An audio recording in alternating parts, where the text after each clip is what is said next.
boy. Hope everyone is doing good. Big up to the chat. Big up to the panel. Normski will be joining us very soon. He's just a little bit behind, but we thought we'd sort of start now anyway.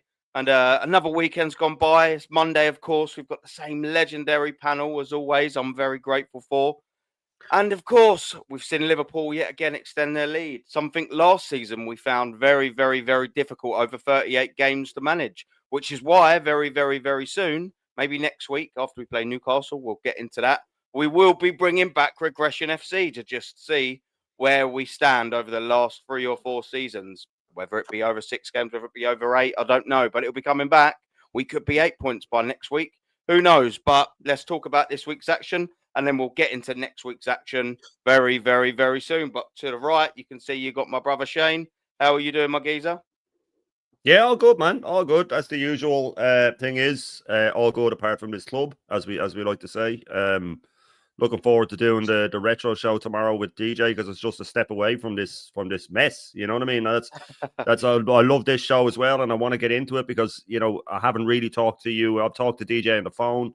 I haven't really talked to you about since Sunday or Normski, so that's what it's great about on a Monday night. We come here and we can just round off the weekend and either get our grievances out or the rare time under this manager have something good to say. But we're looking forward to it, man. You know my stance on this Monday night show is up there with the favorite things I do on this app. So big up for having me on. Big up for DJ and incoming Normski and the legendary chat.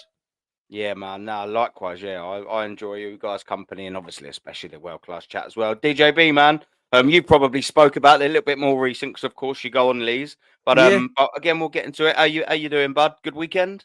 Yeah, it was all good. The weekend was going well until I rocked up the Emirates and saw that shower of crap. Yeah. You know what I mean? It's depressing, absolutely depressing and frustrating. And I think the most annoying thing is I just can't get my head around the logic, the thinking behind it. Can't get my head around the thinking behind it, and it's just ridiculous. But yeah, always looking forward to the Monday night OGs, man. It's it's right up there. So always a pleasure to be with you guys. Always big, and the chat as well. Always a great chat. Always. So big up to everyone. Yeah, now, and obviously we got people in the chat. We'll just say big up to them before we get to Shane and get right into it. Want to say big up to COYG, Geezer, University, Geezer, Vigilante, Geezer, Gavin, Geezer. We got Darren Martin, Geezer, Jamboy, Geezer. Who else we got in here? Yeah, we got Helsinki, Geezer. We got DJB, obviously wrote in the chat. What a geezer he's here as well. Gavin, Geezer, Aces, Geezer, Shifty, Geezer, Phoenix, Geezer. Right, here we go. We said hello to everyone in the chat. I thought I'd quickly round that one off. Suge, wanker. I mean, Geezer, what's he saying? Suge, big up to our brother from down under, Suge. And it was obviously a very, very privileged pleasure. Rather, I'll get it out. Friday night because we was joined by the Suge, and he's saying greetings. The puberty vertically challenged version of Bieber and Shrek's love child, Adam. That'll be me. Toe licking blind peasant Sean. That'll be him. And the legendary DJB and the incoming Normski. That'll be them. Hit the likes and subscribe. Thank you very much to us. Big up, you bastard. How you doing? And I hope you're doing good, my friend. Always love a bit of Suge. For anyone in the chat as well watching back, because I had a couple of people on Friday after I read out some of Suge's abusive messages. He is also only joking, and I take it as a joke. So a couple of people were writing, obviously probably didn't know anything like that, but and it's a joke on both sides. I enjoy it. He enjoys bloody right. I enjoyed reading them out. He enjoys writing them to get. It's all a joke. Yeah, Shane takes it as a joke. Sean and Adam don't mind. Do you know what I mean? So just in case everyone was clarifying it, he's not been. Not just don't mind. He's just been. I love it.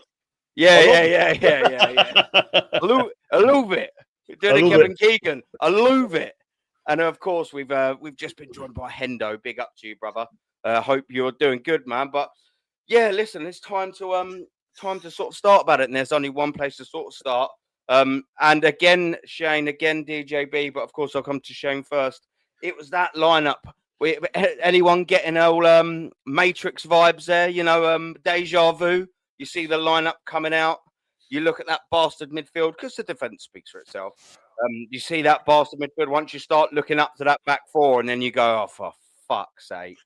Oh, for fuck's sake!" And then you start getting them vibes. And I've put it in the title, and I think a few people mentioned about being cowards today. I've seen. I always like to say you should bed and leave skids on the way out, and he's done it again, hasn't he, Shane? He's done it again. A gutless, coward, sack of shit of a manager. Thierry Henry said this, and Normski's just joined in. We'll come to you. Big up, Normski, bruv. Big up, big up, big up, Big up, Norms. Big up, guys. Big up the Norms. Hope you are doing good, my brother. But yeah, Thierry Henry was quoted last week. I think it was straight after the Bilbao game, Shane, and we spoke about it anyway. And he said, you know, there comes a time now where a manager just cannot win titles, and we've been saying this the whole time. We've been saying this the whole time ourselves, even before TT come out. So if anyone argues with us, you're arguing Premier League and Arsenal's greatest ever player. So I mean, do that at your own peril. But he's come out and he said, you know, to win titles, you have to go to these teams, whether it's home, whether it's away, and you have to win.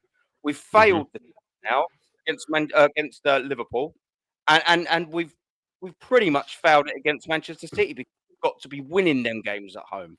You can't be losing the ones away minimum, and you have to be winning the ones away, Shane. And again, you see the lineup, and you know how that game's going to play. And there's no real surprise that for at least for the first 45 minutes until changes were made, it was another steaming pile of shit, wasn't it, mate? Copy and paste Liverpool. What do you reckon? Copy and paste. The word that's going around, like you said, is coward, and rightly so. He is an absolute coward. It's the only word. Yeah. It's the only word. He's a coward. He's self-involved. It's all about him. It's all about silly little records that mean nothing. It's all about word salad. The thing is, and I said this for the Liverpool lineup, I said it for the Bilbao lineup. What surprises me most is that people are surprised when he drops Eze, and people are surprised when he puts the three fridges in midfield. This man is so easy to predict. The only player I got wrong was Trossard. I had Martinelli in. I had Martinelli to start. I said Martinelli will start, and I said the three fridges will definitely be in midfield. Gyökeres is completely starved. As me and DJB were talking on the phone today, he's just starved of service. This guy's just after winning the best striker in the Ballon d'Or thing. He's after winning the best striker award.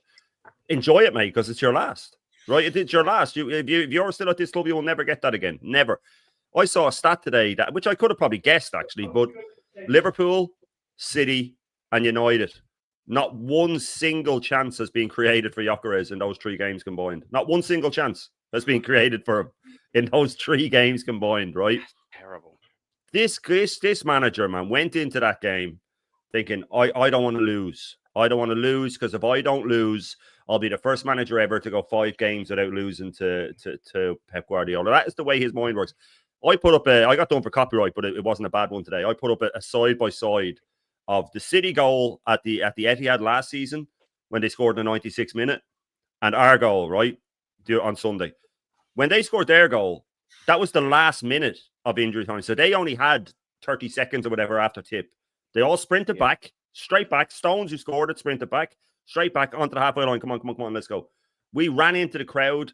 Oh, they're now showing that Zubimendi got the ball out of the net. But everybody else went in the crowd. Arteta ran all the way down the sideline, right? I showed a side-by-side of Pep Guardiola's celebration for that one. He just went, ugh, and then he walked back. This lad's all running down the sideline, running down, celebrate. The celebration police. It's not about that. It's about mentality. That is the difference in the mentality. Now all the top gooners are next showing when Salah scored against us last season at the Emirates, he did an Eastslide. That was in the 80th minute equaliser. That was an 80th minute equaliser. They still had time. You know what I mean? He's like, the stuff that they're finding to defend this guy is outrageous. He's after coming out now and saying that we played better on Sunday than we did in the 5-1. The stuff he says. Liar. I was saying it this morning. I've gone past him being a narcissist now. He's a psychopath. I think he's actually a psychopath, right? Because you don't have to be a killer. You can be a psychopath and not kill people. And I have a side-by-side of him and Ted Bundy, and there is no difference, man. It's in the eyes. You can see it in the eyes. They're both psychopaths, man. The stuff he says, and you just see him smirking. That performance was everything. There was that minute when the goal went in. You saw everything you need to know about that manager. He celebrated like a draw, and then he brought on a defender. Aaron. When they were on the ropes, they had nobody to play up front. So you don't need a defender. They've taken off Haaland, they've taken off Doku, they've taken off everybody. You don't need it. You should be, in fact, he should have been throwing another forward on and pinning them back more. That's the equivalent of a boxer catching you on the chin and your legs go and he steps back and gives you a breather. We had 4 minutes of injury time left, official injury time, and then there would have been another minute for the goal. That is so much time in terms of football. Man United in the Champions League final in 99, when they scored the equaliser in injury time, they didn't say, all right, let's just play for extra time now. Let's just take it to extra time. They said, oh, well, they're on the ropes. Let's take it to them. Let's get the second. They got the second. They won the Champions League. Everything you need to know about this manager was in that game. The cowardly lineup. He was forced to play Eze, right? Because we said the only time you will see Eze in the middle is when he fears his job might be in trouble. And when it's all about himself, then he might do it. Now we're hearing that Madueke could be injured for a while. Arteta, by his own admittance, said, oh, yeah, he felt something very early on, guys. Why did he leave him on for the whole half then? And even on the Madueke thing, I don't get the hype. What's the hype? My fear when he came was he has no end product. I haven't seen any end product. There's tricky wingers the world over, man, that can get to the byline. The difference that separates them from Yamals and Dembele's and Sakas is the end product. That's the hardest part to do. Yeah. And then I've already seen him now stopping and turning back inside. It's already getting ground out of him. Don't you dare take players on too much. Get to the byline or turn back and lay it back. As for Zubimendi, our only fear was, yeah, he's great on the ball when he has time, but on a high press, he's not great. Again, I've seen nothing to prove me wrong on that. And if this manager had Havertz, he starts, right? So if he has a fully fit team for that game, he would have started with either Martinelli or Trossard, like he went, Saka, Havertz, Rice, Odegaard, Zubimendi, and the back four, the usual back four. So there would have only been one of the new signings in. That's his team, is one of the new signings. He doesn't want the rest of them. He's admitted that Mosquera wasn't his signing. He let it slip. Eze's clearly not his signing. He didn't want Gyökeres. And this guy will systematically destroy the squad to prove a point. And I'll finish on this. When we go to Newcastle on Sunday, if Odegaard's fit, he starts, right? We know that. And now I'm at the point where going, well, we're still not playing with a 10. Because to me, Odegaard is now basically a defensive midfielder. That's what he is now. He's not an attacking midfielder anymore. He hasn't been for about 2 years. It's all about his high press. He doesn't set up goals. He never plays a killer pass. He doesn't shoot. He's not. So we're still going with 3 defensive midfielders. But you won't see Eze against Newcastle. Oh, you mark my words right now, Eze will not start against Newcastle because he will go with Martinelli, Saka, and the 3 usuals in midfield with Gyökeres up front. If not Marino up front. Maybe. If not Marino up front. Don't be surprised if you see Marino up front either instead of Gyökeres. This guy will double down on everything he's done wrong because we've said it. And you, me, Norms, and DJB have been telling these people for donkeys now that everything that will happen this season, we've told them everything that will happen. Gyökeres won't score. Zubimendi will get caught in the high press. Calafiori can't defend. It doesn't matter if the squad's big. He will still play the same level. The injuries are because of him. It's nothing to do with having a big squad. All of the stuff's coming through now. And all the top gooders, oh, you're just negative. I'm done with him. We're all done with him. Shane, I really am. I'm checking out now. I'm checking out. I swear to God. Mate, it's not just before I bring DJB in. It's not even just like madness that you're just saying. It's match day 6 and everything's coming right. Yeah, like it's not even like match day 26. Do you know what I mean? It's match day 36, and I said something, and I'll sort of get into this a little bit later. But I said something all through the summer, mainly at the start of it, especially when the transfers weren't happening. And I always referred to it as a September sacking, and I'll get into that just before we get to the Newcastle game, but. We don't win that game, by the way. We're 8 points behind. Bye. Ta-la. See you later. What you saying, Top Gooners? Match day 7, 8 points behind Liverpool. I mean, they've got a tricky game away at Crystal Palace, to be fair.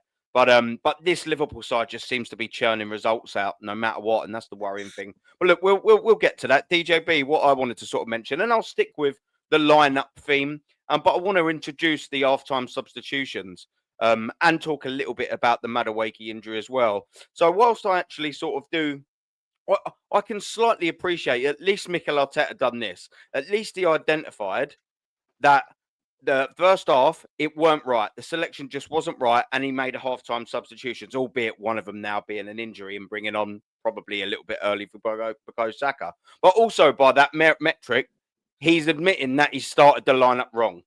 And you can't have sort of like both in that. He got the lineup wrong to begin with, and then he played Madueke whilst he was unfit very early in the game. Do you reckon he's sort of done both of them there, keeping Madueke on and ruining him, not ruining him, but giving him further chance for injury, which Shane said I didn't know might be a longer one. How long that is, I don't know. Shane might be able to tell us more. Maybe you'll know a little bit more. There was rumours of ACL, but it's definitely going to be a while, apparently. Yeah. So, like, he's left him on, risked him, and now he's got him injury to bring on Saka, who could be rushed back. I mean, it's like what we're sort of doing here. He's got his big squad now, and it seems like he's single-handedly trying to fucking ruin it. I don't know where you sort of stand on this, DJB. There's a few questions in there. Feel free to answer in any sort of order. But that first half as well, and I'll add this and throw this into the mix. That first half was absolutely atrocious, wasn't it, mate? Absolutely atrocious. What's your whole roundup of it all, my friend? Well, as soon as I saw the team sheet, everything went flat. Everything went flat. The atmosphere around the stadium, the in the concourse there, just people milling around. It was just flat. They couldn't believe it. They may have got their head round it if Martin Elliott had started on the left, Eze in the middle. They might have got their head around it. But the fact that he put Trossard in, that was just like, what is going on? What is actually going on? And then he saw Marino, Zubimendi and all of that. So the lineup was wrong from the start. When you're chasing a Premiership title and you've been to one of your rivals' grounds early on in the season, and you've had the opportunity early on in the season to set a marker down and come out of there with a performance, because we all said, go to Anfield and put a performance in. If we come out losing, at least we know that we mean business and we've got something to cling on to. And he failed to do that, and he took criticism for that. So then you're thinking, we're at home against Man City, which is another rival, and you're thinking, Anfield ain't gone too well. He's taken criticism over the lineup and the way we approach the game. So what madman would then go and make the same mistake at the Emirates when you've just banged in 8 goals? 5 against Leeds, 3 against Forest. Why would you then go and commit the same mistake again? And then people are scratching their head. Why are these questioning the manager? Because people are going, oh, it's only early in the season. No, this is happening again. He doesn't learn from his mistakes. He didn't learn from his mistakes last season. And already early in this season, he still ain't learning from when he went to Anfield. Three weeks on, he hasn't learned his lesson. He's played the same system. So this is what I'm trying to say. Is he doing it deliberately?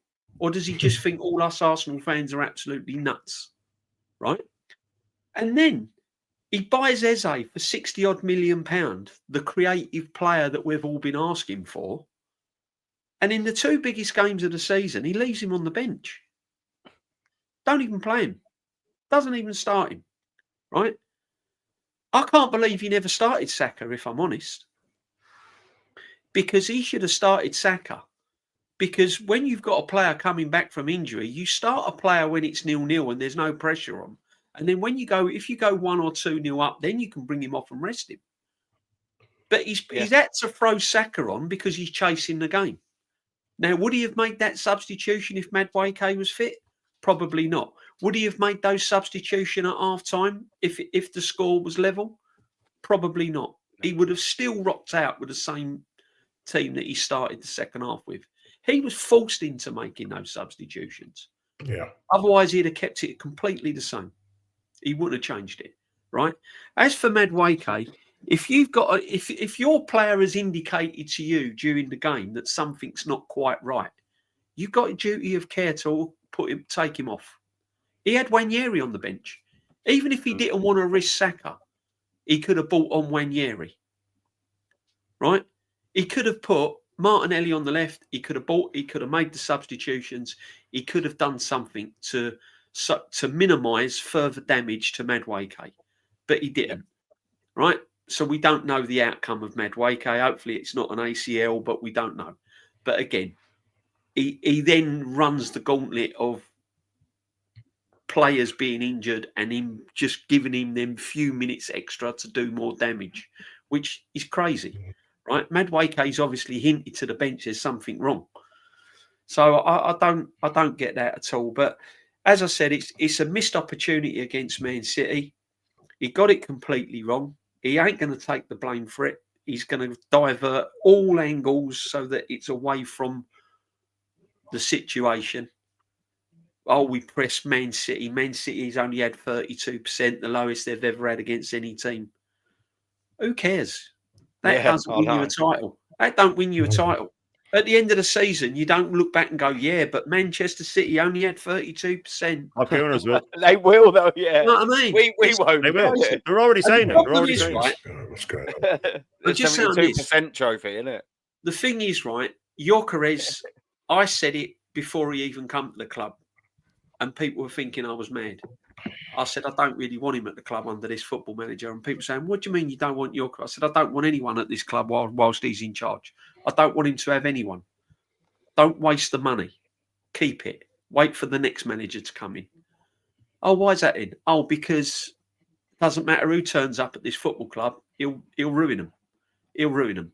Eze's been at the club, what, 5 weeks, 6 weeks? Yeah. Ruined him. Ruined him already. This is a great point, Lee. Go on, sorry, finish up. Gyökeres has been banging goals for fun, and he looked bang average. When he plays for Arsenal, he looks bang average, and that's not his fault. He doesn't get any through balls. He doesn't get any crosses. You name me a time when that geezer's heading the ball or he's latching onto a through ball and he's creating something. He's not. And I'll land on this. It's okay to have defensive midfield players. It's okay to be defensive. But when you've got defensive midfield players that are not good enough, i.e. Rice and Zubimendi and Marino, you ain't going to create nothing. Because Zubimendi is not suited to the Premier League. He's lightweight. He gets barged off the ball. He's not good enough. He's not an upgrade on Partey, and I've said that. We haven't upgraded him on Partey, right? Norgard would probably do a better job than him, right? Marino, no good in midfield. We've seen that time and time and time again. So he looks lost, doesn't he? Spends half his time on the floor, right? So we've got, and then you've got Rice. Don't know whether he's playing in an 8. Don't know whether he's playing in a 6. He's running on the left. He's running on the right. He's getting criticised for not having a good game. Do you know why he's not having a good game? Because he's absolutely effing knackered, Aaron. Yeah. He's covering Zubimendi and Marino. He's trying to make. He's trying to create everything. He's the only one picking the ball up off the back four. Zubimendi ain't showing for Raya or the two central defenders to pick the ball up. He's the only one with balls that's showing and wants the ball. The other two don't want to know. So he's having to cover right. He's having to cover 8. He's having to cover 6. And then they've got rags on the touchline to wipe the ball for a long throw-in. And none of the players can throw it into the box. They can't even. Did you hear the long throws and shit as well? Can't get it. You can't make it up. I mean, this is.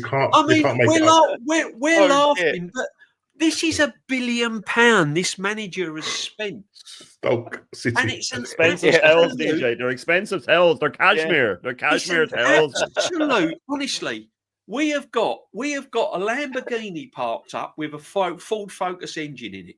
Mm-hmm. Yeah, a little 1 litre. It looks brilliant. But on performance-wise, it ain't happening. It ain't happening, people. I mean, it's just an absolute shit show.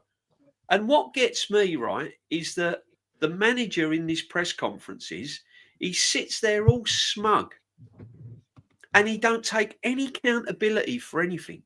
He actually swears by his lineup and he compares it with the Bilbao. Oh, well, no one was complaining when we beat Bilbao. Yeah. How can you compare an away game in the Champions League the same as Manchester City, who's won everything, at the Emirates? How can you line up like that? Yeah. Do you know what, D? Razor makes a really good point about that as well. I liked it. He put it in the chat. I love how the coward said that nobody asked him why he used that midfield in Bilbao when we win, Well, if the midfield was that great, why did he change it all at half time against Manchester City? There you go. Innit? Do you know what I mean? Yeah, If it was that great, because why'd the you change thing it up? is, It's a right? great point, Razor. Yeah, absolute great point. And once again, Martinelli's goal comes from a central position, and Eze sets it up. Who'd have thought? Who'd A have thought? line breaking pass, isn't it? Yeah. You know, That's it. and The tell me, any Arsenal fan, top gooners, Arteta in, Arteta out. You tell. I didn't know one Arsenal fan that put Trossard in the starting 11 for Sunday. Yeah, Not no one. one. I definitely Not one. didn't. I was Not one. surprised when I see that. Not one. Skelly, goodbye, finished. What's the point? What is the point? Wanyeri, I've been saying it all along. Get him out on loan. Ethan Smith Rowe settings. Get him out on loan. He's got no part to play at this football club. He's waiting now for Havertz to come back fully fit because he will be leading the line. Gyökeres will probably end up on the left or on the subs bench. And I say on the left, guys, because this is what he'd probably do because he'd done it with Aubameyang. Eze's not going to get a run in the team. His World Cup's finished. And listen, I know it. Oh, what is he moaning about? It's only early in the season. No, this has been happening now for the last 2-3 seasons. This ain't nothing new. We was having these conversations last season and the season before. If you watch some of the streams and some of the podcasts from last season, it's pretty much identical. We're saying the same thing. Yeah. And I'm absolutely sick of it. I'm honestly, Aaron, and I said this on Lee's show, if this manager rocks up next season as our football manager, I'm that close to giving me season ticket up. Seriously. Do you know what? Just quickly before I do bring Normski in, it's painful, isn't it, that you get them thoughts? Because I'm not going to lie, I was sitting there watching the game as well, and I didn't say it out loud to anyone because it's a thought, and I just sat there and thought, do you know what? If we lose to Newcastle and go 8 points behind, what's actually the point in just going and spending, 50 quid on the next game, 100 quid on the next game, paying your Champions League game? I was like, because then you, quite rightly, you will probably get some people to go, oh, you're not supporting your football club. But at the same time, it's easy to say that when you're not going in the stadium, and you haven't got the chance. Like for that game, the only thing, Aaron, I do enjoy going because obviously you meet people, and I go with my sons and all of that. And at the end of the day, in the back of my mind, I'm thinking, if I give up my season ticket, some top gooner Arteta little runt is going to get it. Oh yeah. And I'd rather sit there than have someone else sit there. Do you know what I mean? But listen, where I was sitting, it's all turning. I mean, talking about the cheering of the goal, it was just a casual clap of the goal. There weren't no real jumping up and down. Going. They know a draw ain't good enough, though, isn't it? That's what it is. Because they know a draw's just not good enough, is it? Of course, it ain't good enough. It's just not, isn't it? Good enough. It's nowhere near good enough. And deep down, those players know it. Those players know it. It's just that they're brainwashed into this system. They're brainwashed into this football manager. And they don't say anything different. Why would they? They're getting paid top dollar. You know what I mean? Yeah. The club doubles their wages to come and play for us. And yet we want to, Arteta's giving it, we attract all the players. Well, yeah, of course you do, because you're putting players from 50 grand a week on to 180 grand a week. Of course they're going to come to the football club. Who ain't? Yeah, now facts. I'm going to bring the Normski in, but of course, the world-class Normski. But Suge says a special big up to the legendary Normski. So big up, man. We all know you're a big fan. You know what I mean?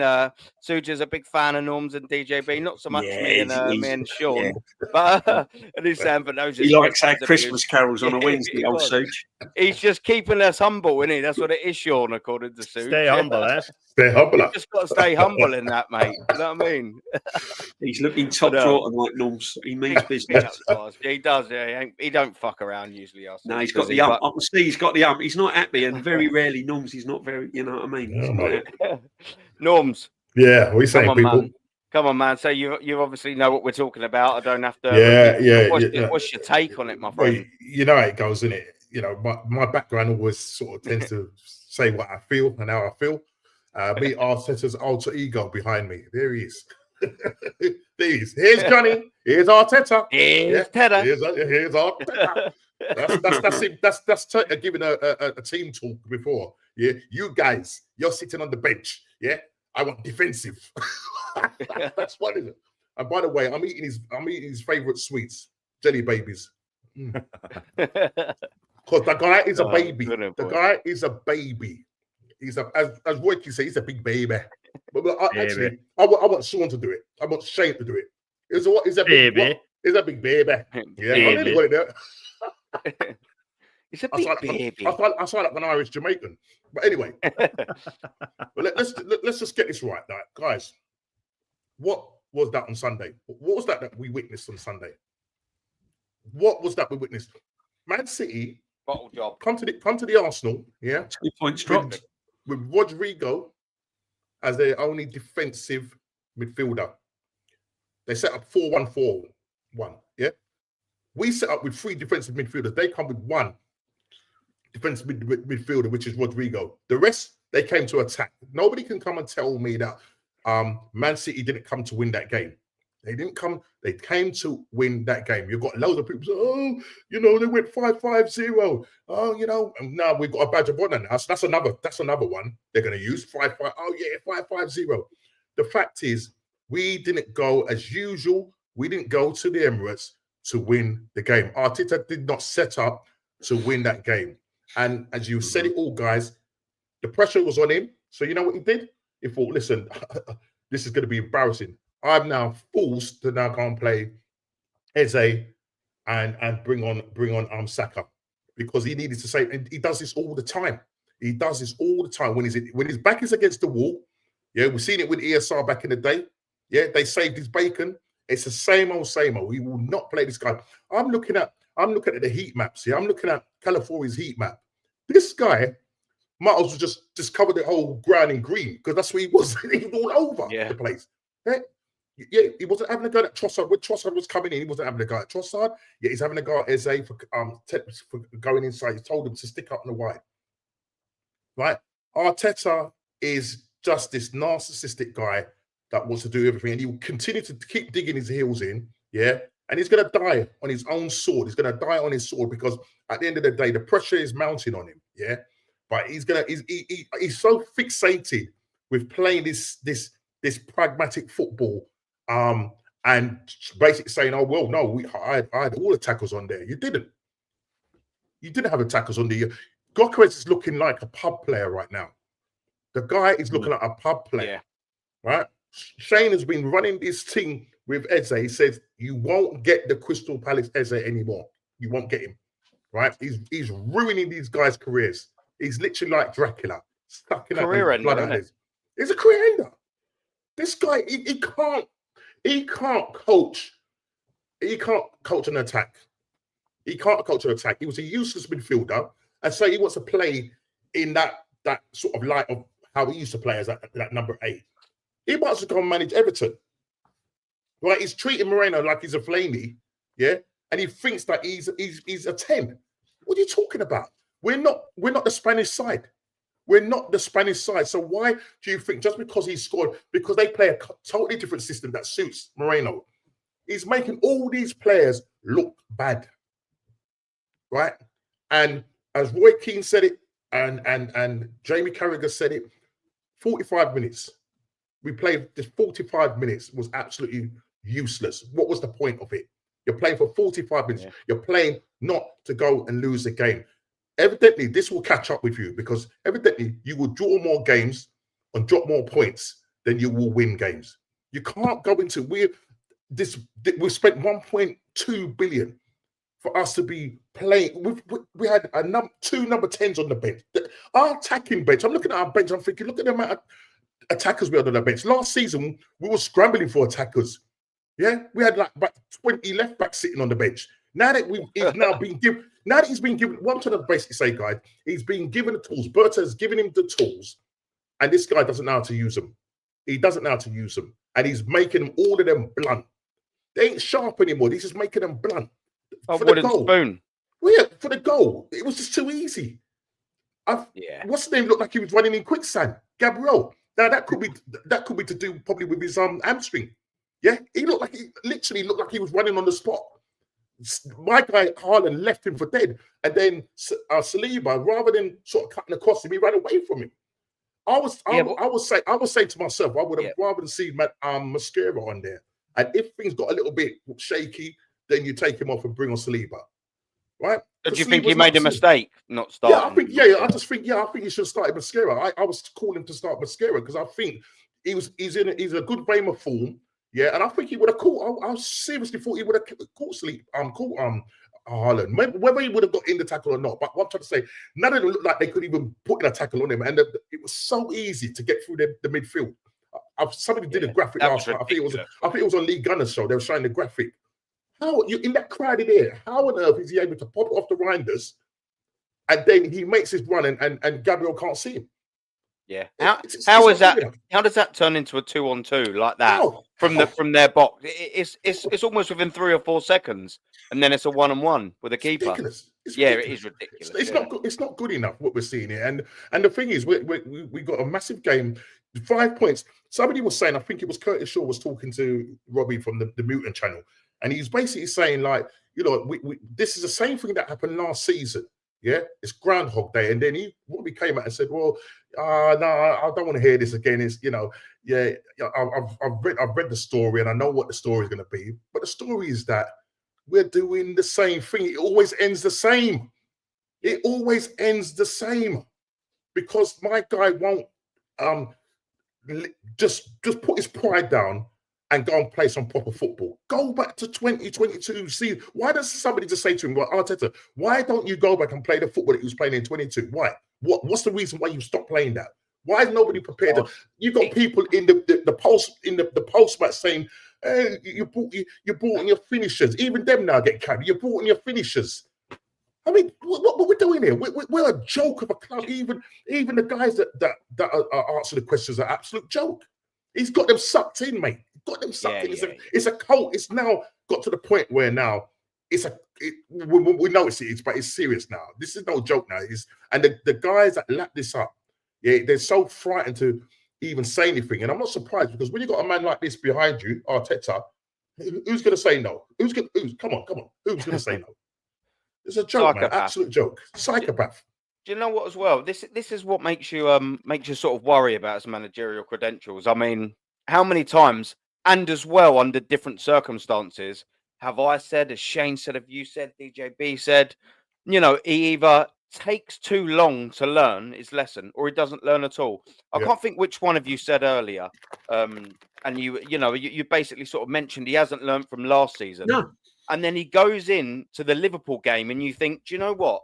You have got a great opportunity here, a real good opportunity to show that you can go back to the 22-23 season. You've got the defense that you wanted and you had the attack that you wanted. Now you've kind of got both now, so you can be a bit more flexible. He's gone and had that. I called it the first audition of the season to show that you've changed, to show that you've got this squad and the attackers and go and do something. And he blew it, astronomically blew it against Liverpool. And you think, all right, look, he's blown it. But you have got a home game coming up in 2 matches' time where you can, against Manchester City, where you have come off the back of, under different circumstances, may I just add, a 5-1 victory against them. So you should be now confident of being able to roll them over. Not necessarily roll them over, but being able to put in a performance and winning, rather than just defending and hope you get a Martinelli nick goal, is basically the point that I'm trying to make. And then you shit the bed again. You just do the same thing again. And this is what frustrates every one of us about this Arteta thing. So what's going to happen next? He goes away to Newcastle, which is our next game. And what makes you think that he's going to change things up? The last 3 times we've been there, I don't even think we've registered 3 shots on target. 2 in the league and 1 away in the Carabao Cup. It's either there or thereabouts, give or take one. So we're sitting now there, resigned to the fact that on the weekend, we're going away to Newcastle and we're probably not going to win. I mean, let's just stick with the Newcastle, Shane, because But I think we all know. You mentioned it earlier, just before you finished up and wrapped up your first segment, Shane. You mentioned and finished with the Newcastle thing. We all know that, like you said, Eze ain't going to get a sniff unless he comes on later on in the game, or so and so forth. We already know that an hour before that game, hour and 15, whenever they bring the lineup, we're going to be resigned to defeat. I mean, we're already pretty much resigned to not winning the game now, aren't we? And this is the Newcastle game, of course. Yeah. Yeah, well, Newcastle, we know what they do at St. James. Eddie Howe's had his number for a long time now. One shot on target last time we played there, one shot on target the game before, and one shot on target the game before. That's 3 shots on target in 3 games. But if you look at us this season, we had 2 shots on target against United. We had 1 shot on target against Liverpool. Against City, I'm guessing maybe 3. I think it was 3 shots. It was 3 shots on target we had. Leeds, in the first half, we had only had 2 shots on target before the game flipped. So, I mean, this is not sustainable. This is what View says, and it's the great way of putting it. It's not sustainable. These top gooners coming out and saying that the way Liverpool is playing isn't sustainable. Come on, man. I mean, I heard one top gooner say, oh, look at Liverpool, the last 2 games, they've had to depend on set pieces to win. Really? Of all the fans and Arsenal fans saying that about someone else depending on set pieces, Newcastle are going to be well up for it. But let's not dress it up. They've only beaten Wolves this season, so we should be going there to win. We won't. He'll go there. He'll show them too much respect. Barcelona showed that you don't go there and get involved in a battle. You go there and you outplay them. That's how you beat them. You outplay them. You play them off the park. Newcastle still played really well against Barcelona, but Newcastle hate us, and rightly so, because of this manager. Because whenever they beat us, he blames the ball. He says, disgrace. This is a disgrace. So the refs are a disgrace. Everything's a disgrace. Everything, they ripped us off. They cheated. They were time wasting. They were doing. So they rightly hate us. And so they should, because of him. All because of him. Not because of our fans. Well, this side of the fan base. The rest of the fan base are the worst on the planet. But we're going to go there. If Liverpool have beaten Palace, I looked at the league table today. Funny enough, we're still in second. So that you know what these guys are like, man. This is the same as last season. No chance of winning, but in second. But I think there's like 8 teams technically that could be ahead of us come Sunday, because we're the last team to play again on a 4:30 on the Sunday. So if Liverpool beat Palace, which is going to be a tough game, Palace are 17 unbeaten now, I think. They have a good manager, which we don't. But if Liverpool go there and win, if City win their match, if Tottenham win their match, you know what I mean? There's a lot of things that can just jump ahead of us. And then the odds of us going there and winning, for me, are massively slim. I have Newcastle as favourites for that. City at home was easier. City at home was an easier game to go get a draw result. Good enough, Shane? No. Draw in this game wasn't good enough either. We had to win both. We had to win both, and we've already drawn one. A draw against City. Do you know what the funny thing is with the draw against City? I don't mean to go back to it. I think it's shown him up more than a 1-0 loss would have done. Because if we had lost 1-0, right, the top gooners would have said, oh, City played with a 5-5-0 formation. If we had scored 1, then we would have got the second, and we would have gone on to beat them. It was just we couldn't break them down. With the goal going in the 93rd minute and him locking up, it's proven more of what a coward he is than if we had lost 1-0. The 1-1 has really shown him up for being a coward. And that's but he, like I said, he will go in with we can predict his team. If we know who's fit, we'll predict his team. Right? If I know who's genuinely fit, I'll predict his 11 against Newcastle. And even with the Port Vale game in between, I don't even think you'll see Eze in the 10 in that. I really don't. I think you might see Ethan in the 10. I think he put Eze out the wing. But he doesn't want Eze in the 10, man. He does not want that question. He doesn't want that question to be asked of should he drop Odegaard. But the thing is, Newcastle, they have our number. What reason do we have to go into that with confidence?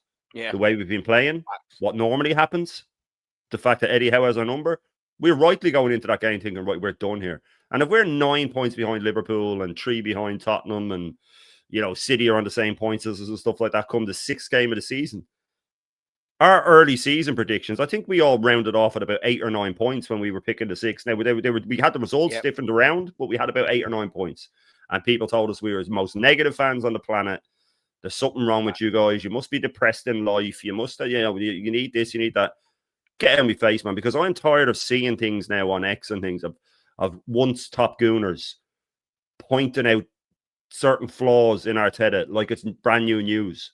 He is being a bit negative. Really, you're going to say that now and act like it's news? We've been telling you for fucking 3 or 4 years, mate. You know what I mean? So we're going to go to Newcastle. We're going to stink the place out. We're going to play for set pieces, and they'll love that. By the way, Dan Burn and all just heading the ball away for fun. Not a bother to them. Not a bother to them. And Gordon's back. Your man Valdemar looks like he's doing okay, and look, anything but a win, and it's a disaster. But even a win, we're still not winning the league. So it's got to the point now where you're sort of thinking, whatever it takes to get this manager gone. And trust me, if he loses that game, and Liverpool have won, the pressure's on him more than people think. And I mean internal pressure. I don't just mean on the outside. I mean internal pressure, because Josh has been to every single game so far. I'd say he's been to more games this season than the rest combined. You know what I mean? Than the rest of the time he's been here. And now, and I'll finish on this, he has Berta beside him. So, and I don't mean Berta to translate for him. I mean, Berta will translate Arteta's gibberish for him. So Arteta probably would have bamboozled him before with, Eze out the wing makes sense. And he'd hit him with loads of terms that Josh doesn't understand. And he'd go, okay, he must be telling the truth. Now he'll try that. And Berta will just take Josh's side and go, by the way, he's talking absolute bollocks. Eze's being wasted. This player was injured because of him. He should be beating this team. He should be playing this. He should be playing that. So if we lose, trust me, the pressure's on him more than ever. The only problem is that, you have people, these ex-players and stuff, that are still bamboozled by him.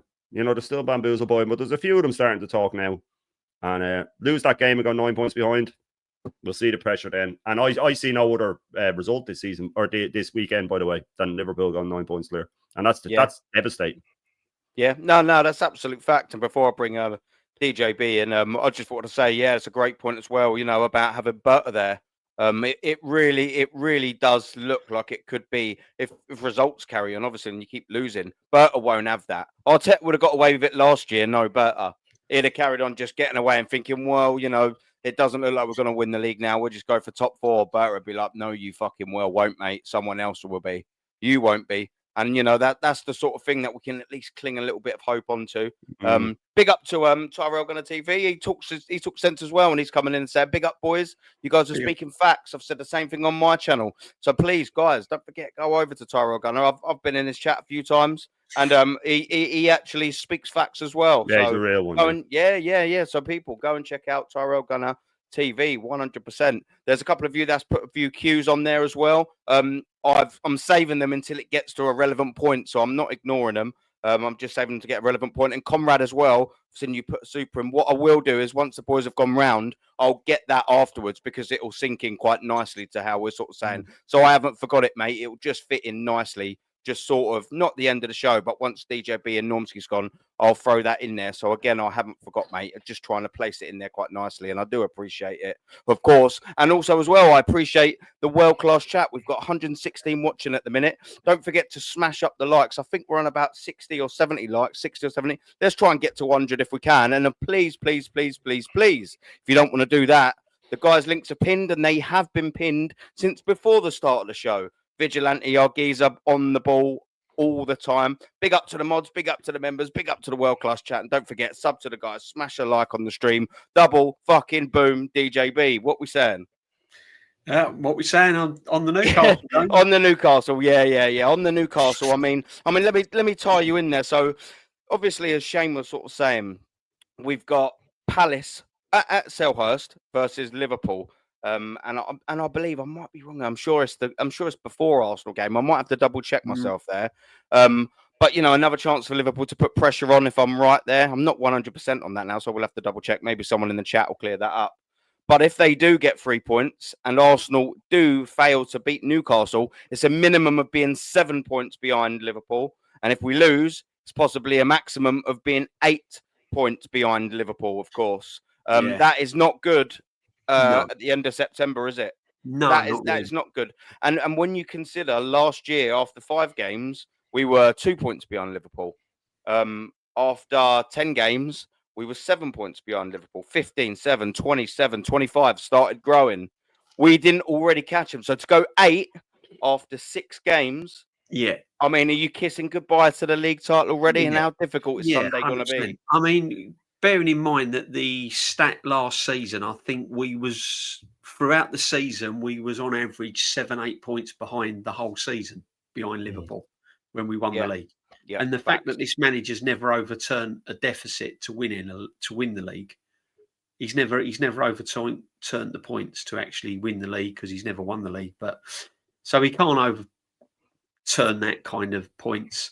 It will be a tricky game for Liverpool going to Palace because Palace are a good side. So I'm hoping Palace will sort of do us a favour, really, because that's all I'm hoping, that Palace do their job, because we ain't going to do our job. Already waiting on favours, Yeah. DJB, 5 games into the season. Like, I mean, what's going on with us? I was just going to say, we're relying on. I was just going to say the fact that I'm having to say that we're relying on favours already in the season. That's after See 5 what I'm games. saying? After No, 5 honestly, games. Wow. this is it. I was just going to. That was my next point. The fact that we are actually relying on other clubs to do us a favour. Yeah. Because we're not confident that our own team can, win a game. Now, the problem is going to Newcastle is you've got to play your football. You've got to be creative. You've got to outplay them because you are going to get. It's going to be physical. It's going to be hostile. The crowd's going to be right up for it, as they always are, because they're brilliant fans, and we've got to live up to it. And I haven't seen anything from this team when the going gets tough and it gets physical that they can actually withstand it, especially in midfield. Mm. Zubamendi's weak, Marino's weak. Yorkeres is isolated. He's isolated, so he's going to have Dan Burn. He's going to have big defenders around him that are going to give it back because he's quite physical, Yorkeres, but they're physical at the back as well. And he's isolated. He's going to be running around. Magalhaes' injury got found out for that Liverpool City goal as well, people. DJ. Yeah. You can see the lack of pace there when it's the first time he's being stretched out like that. I think that Norm said that, didn't you? Similar, didn't you know? Yeah, Gabriel still don't look match sharpness. He ain't been given a chance, has he? Do you know what I mean? He ain't been given a chance to come back. No, exactly. Or he's in. And, it's just a constant worry. There's no. What I'm saying is, like, you look at the start of every game when people predict scores, and I was seeing people predicting 3-1s, 3-0s, 4-0s, 4-1s against Man City, and I'm thinking to myself, where are they getting the evidence from that we're going to go and beat these teams that kind of result? Am I missing something? Yeah, you can predict that against like Leeds, and no disrespect to them, and Burnleys and all that.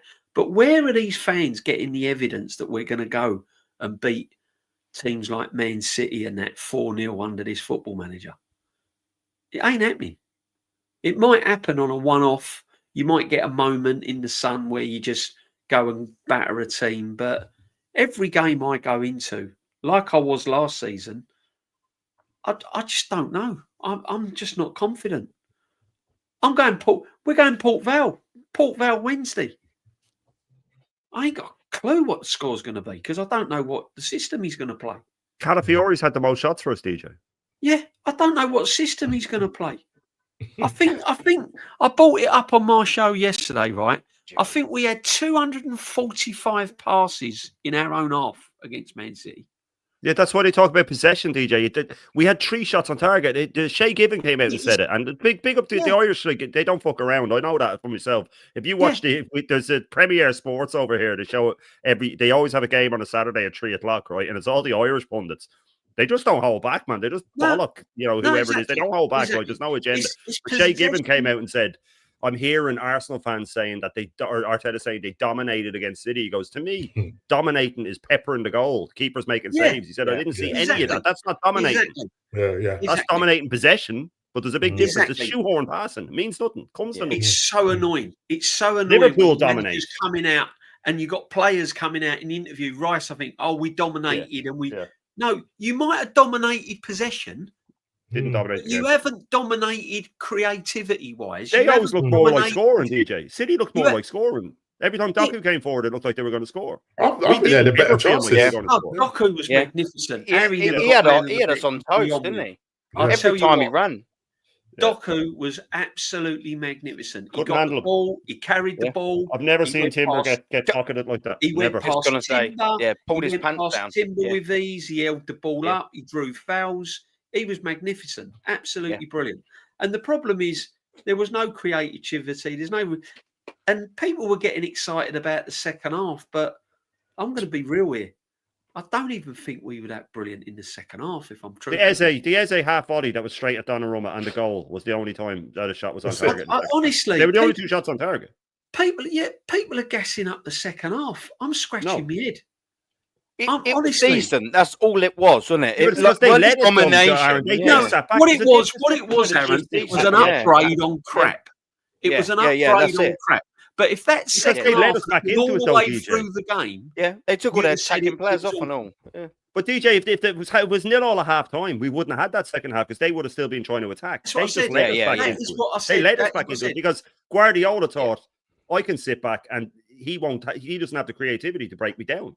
He knew we Exactly. have the Ezes. He can bring on Eze. He can bring on Wangieri and all these guys, but he Shane, doesn't let them create. I was saying, if City had really went for it, if they'd have thought, you know what, fuck it, if we lose it, we lose it, and gone for it, I reckon they'd have won it.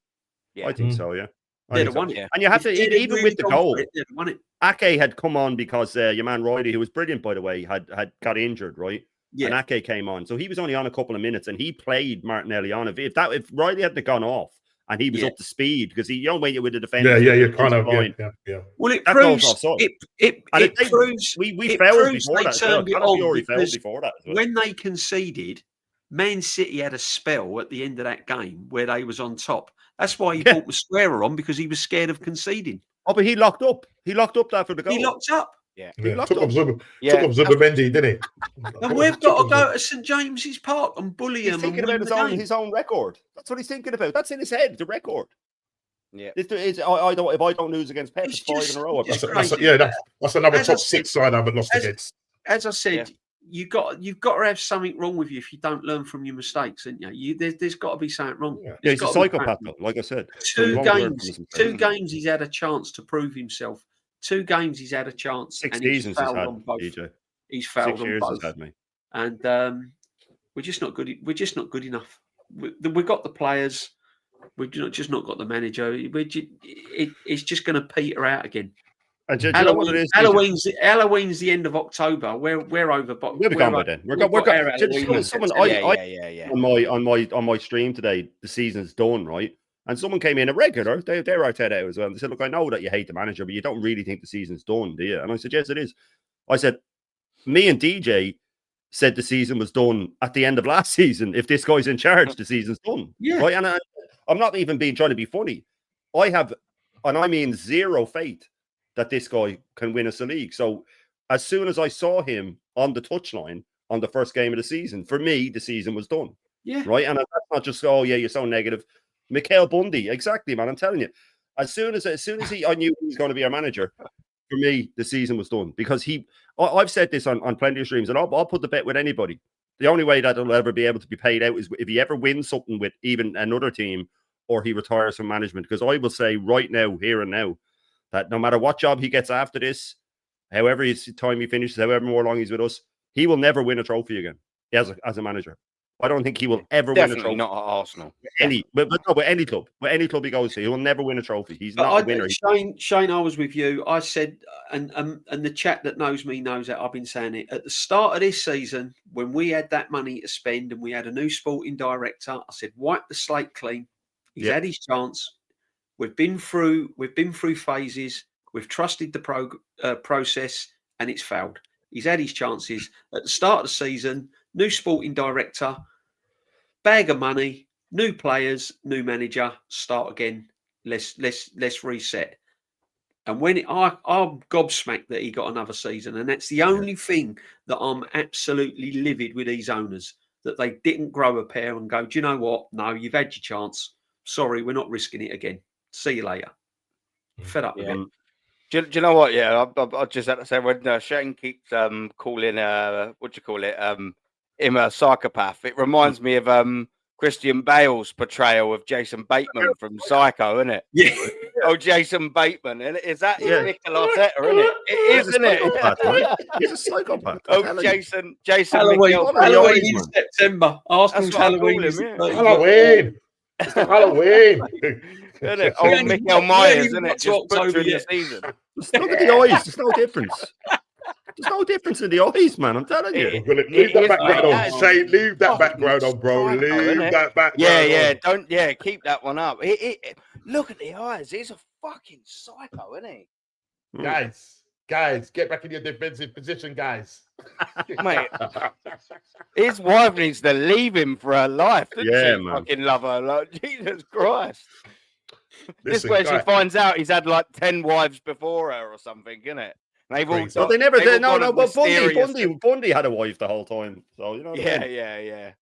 Well, I mean, he had about 20 girlfriends and all, didn't they? They just Yeah. sadly, we don't have to Didn't go work all out. into that. We all know the story, it's Bro. all history. But Norms, I want to bring you in, but Yeah. before I do, big up to Joseph Connor Golden. He's saying big up Aaron Plus panel. Plus to add DJB, you were great on Talk Sport 1. Yeah, guy. I thought I recognised that voice. So Did you hear it, Aaron? Did you? Did you? Someone's No. got to The call guy it that out. Oh yeah, he was I- on it, and the guy that came on to put up for Arteta, like you know that his name was like Kensington the Third or something, right? He was a proper posh boy. He had a name. When was He it? had a name. Right. His name was Elton. So say no more. There's do you Elton, know there what I you mean? go. His name was Elton, right? And he goes, "Yeah, well, I think that Arsenal have been superb. They've been awesome this season." And I was like, "Right, that's the difference. You were just a get along guy. Oh, I go to the Emirates to have a good Yeah. time. Yeah, I've also got posters on my bedroom wall of Mikel Arteta. Yeah. Yes, Yes, you it's couldn't a have little been- bit And crusty then at the the other bottom, guy though. came. Then the other guy came on after me, and he says, And yeah, put I up agree you. with that Yeah. caller. We ain't going to win nothing. Do you know what we should do, DJ? The next time, two of us should ring, right, at the same time, and one of us say that we're Yeah, Arteta yeah, in, so we're they put his both vote on on, and then when we it. get to our turn, when we're meant to Yeah. be the Arteta in, go get Yeah. this fraud out of them. Yeah, I'm going to start ringing them as well, DJ, because that's what Kenny said. That's what we have to do is start what you yeah, do. exactly. Get out there and Because say it was quite Call out. interesting. It was I'll quite call it out. interesting seeing them. It was quite interesting seeing their faces when you was doing. I don't know if you watched. Yeah, the I didn't playback. see it. I didn't see it. No, I've done because it you in were the tea break. spitting. No, the fact is, you were spitting facts, right? And you Yeah. can see their faces. And they Jim clam White is like- up. They clam Yeah, up. they They clam call up, it they in clam a up. minute. I'm Simon not Jordan comfortable with was getting restless in his chair. this. Like, Yeah. But body they even language hit with the but where did you come from stuff? because That- what that they're narrative's used to, been right? taken. What they're used to people going on that spitting a few facts, but still keeping it kind Back of and down, yeah. nice.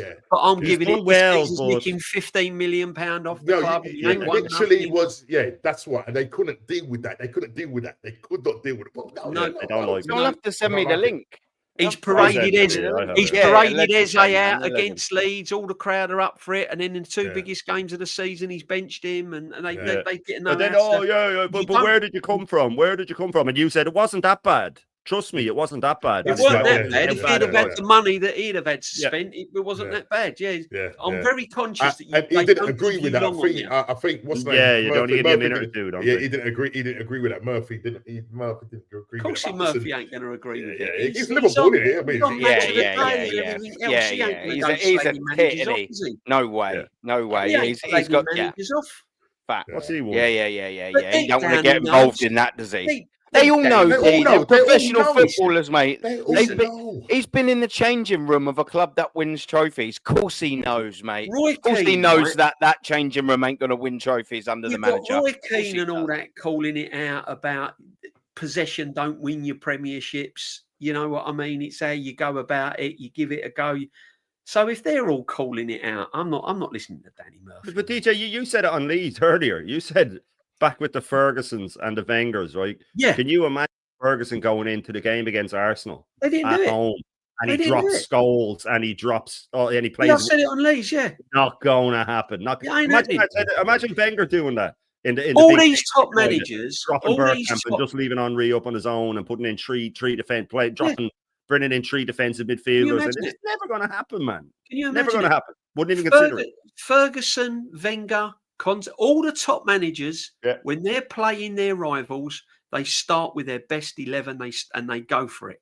Thank you. You'd never, you wouldn't get Wenger. As I said, I said it on Leeds. You wouldn't get Wenger. Napoli were just playing and tonight, Pires. DJ. Napoli, the champions, were playing tonight. They were 3-1 up on Pisa, newly promoted Pisa, and Pisa scored with a few minutes left, and then they didn't get the equaliser, so Napoli won 3-2. Conte was bollocking them coming off the pitch. Bollocking. Thank you. Yeah. Good. Yeah. How it should be. We were dominant. Yeah. This domination. Get out of it. This Arteta is a joke. We're competing. I mean, they said that on. They said that as well, that you're competing now. This phrase is doing my head in, by the way. Oh, don't. This phrase is doing my head in because people did this thing, right? Arsenal's. I've been trying to explain this to people. That's Arsenal's minimum standard, requirement. right? Arsenal Minimum Football Club, requirement, right? And people will say, okay, but what about when you were finishing fifth? What about you when you're finishing that? Fine, but that challenging was still the standard, by the way. You don't change the standard. You might not hit it. Back under Emery, we didn't hit it. We weren't challenging, fine. But that was still the standard. And that's why he got fired. He didn't reach the standard. They have lowered the standard now, but way below that. So now that when we are up where Arsenal should be, it's now an achievement. So when we're doing the bare minimum of the past, it's now an achievement. You're competing again. I am so sick of hearing it. They have, on purpose, by the way, and Arsenal, as a club, have done this. They've whitewashed the past. That's why there's no more statues. That's why there's no more, no more proper murals. That's a fucking David Raya has a mural now as well. Eze got one that they signed. So they are literally whitewashing the past. Don't talk about the past. Everything started under Arteta, and before he came, we were Brighton. Right? That's what they want people to know. We were like a Brighton. He came in, and now we're challenging. Now we're competing. I am so sick and tired of it, of hearing competing, because after a while, if you go 5 years of finishing second, you're not competing after that. You know what I mean? Like, you have to have a little speckling of things in between to be competing. We're just hanging in and around the second place. That's it. We're not competing. If we had won an FA Cup in 22-23 and won a League Cup in 23-24 and finished second all those times, I go, right, now we are competing because we're there and thereabouts. But when we're going out of everything else and just finishing second, after a while, you're not competing anymore because it's not back and forth. Do you know what, though? You're absolutely right. It makes you laugh that they seem to think that there was no history, and he's brought us from being this Brighton-esque sort of team. Yeah. We won 13 league titles, 13 FA Cups, 2 League Cups, and 2 European trophies before. What are we doing here? Yep. Do you know what I'm Unbeaten saying? seasons, doubles, 3 doubles we have in our locker. They talk as if he's put Arsenal on the map. He's put Arsenal he does on it the though. map. Well, he does it though. He's done it from the start. He said it from the start. Just last week, DJ, in an interview, he did the whole where we've come from thing again. Whenever he gets desperate, he says where we've come from. And that's disrespecting all the players that disrespecting everything that came before. And the new thing now, is what was the big thing they used to, all the top gooners used to bollock Emery about? Everybody was laughing and joking and training. They weren't taking it seriously. The whole thing now, right? All over the internet is pictures of these guys laughing. Look, everybody's so happy. Look at Eze's living his best life. Norgard's living his best life. And Cappy's never been so happy. Happy, happy, happy, happy. All the way.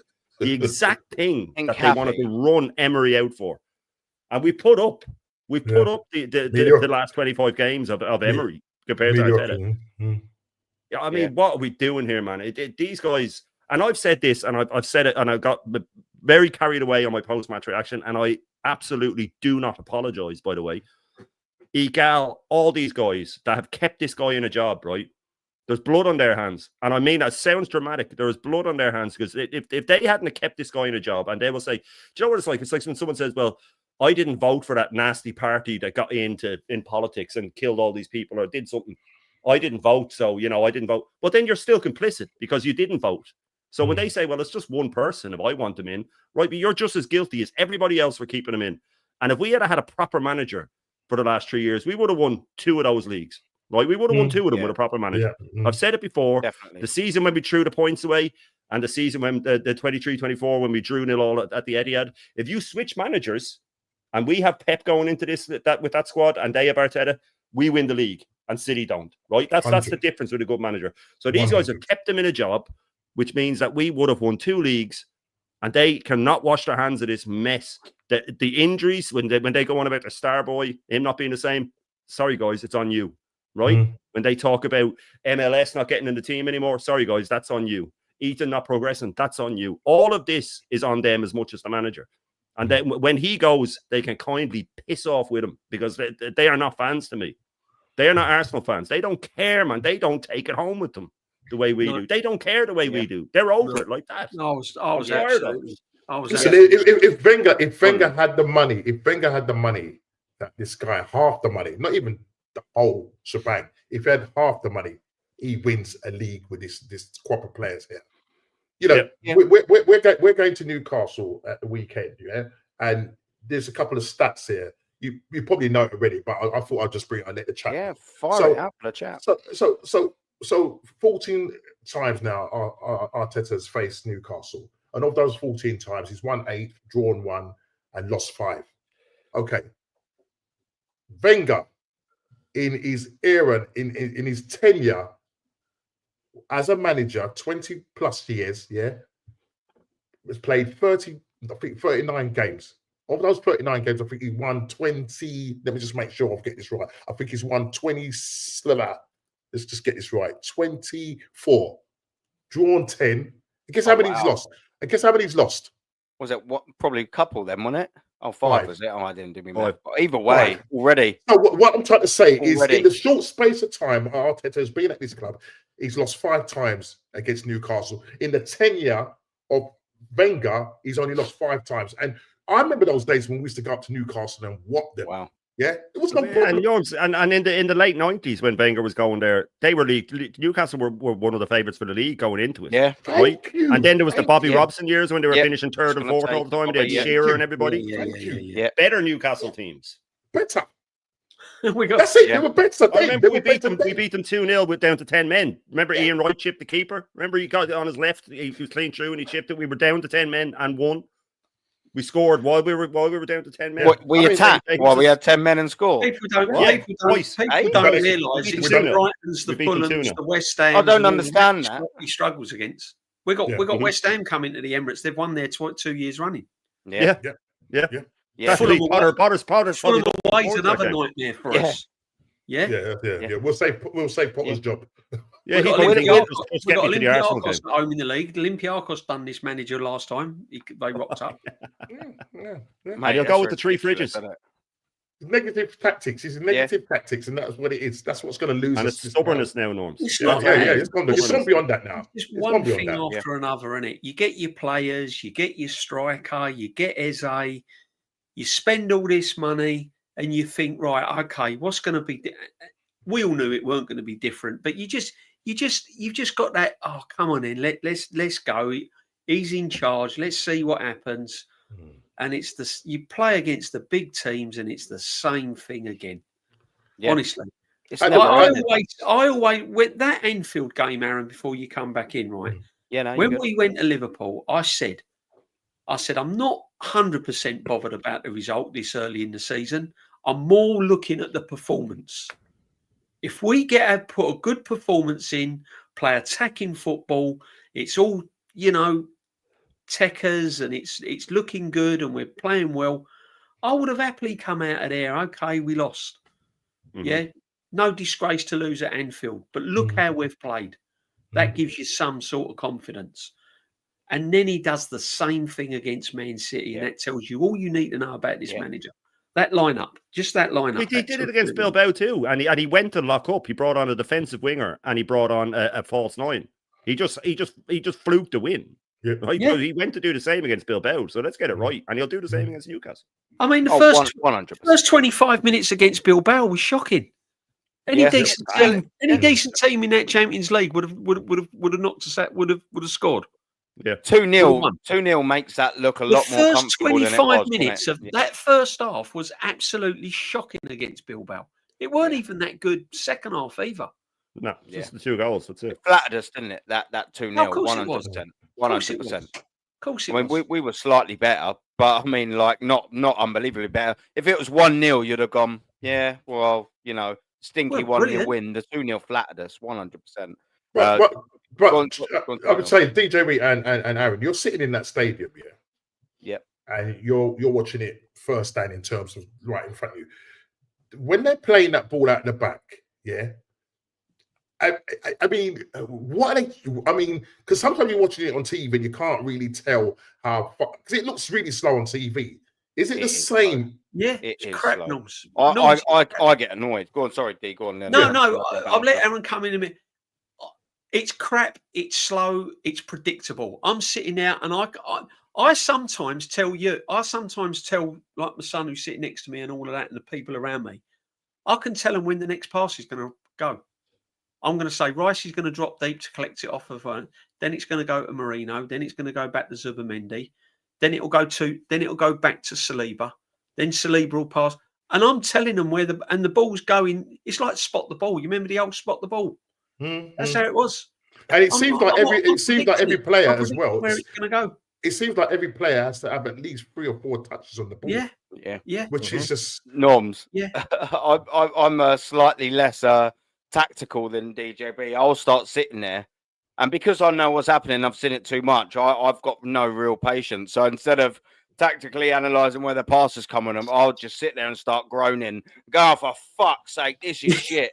That's all I start doing. Literally, I'll do that after doing it. I'm like, oh, I'll start making that noise, and a few people are in front of me will look down, and I'm like, yeah, it's coming, and then you'll hear me go, this is fucking shit, innit?